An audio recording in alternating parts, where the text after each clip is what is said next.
Microsoft Word tööriistariba asub üleval servas ja see sisaldab kõiki funktsionaalsusi, mida programm võimaldab.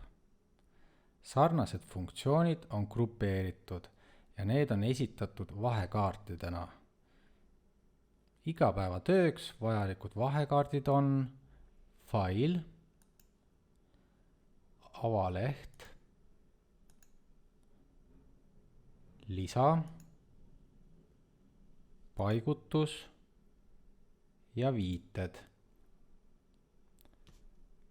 Saki fail all saab avada uut või varem alustatud dokumendi põhja, salvestada pooleliolevat, printida pooleliolev töö või seadistada tööriistaribal kuvatavaid funktsioone.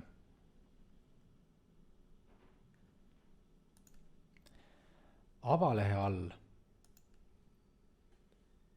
on koondatud kõik peamised funktsioonid, mida on vaja teksti sisestamiseks ja selle redigeerimiseks.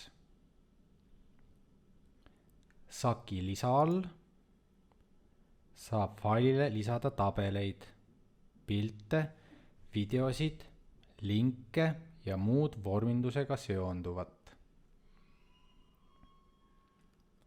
Saki paigutus alt saab muuta lehe veeriseid ja orientatsiooni, lisaks määrata sektsioone. Saki viited alt saab koostada automaatset sisukorda ja hallata viiteid.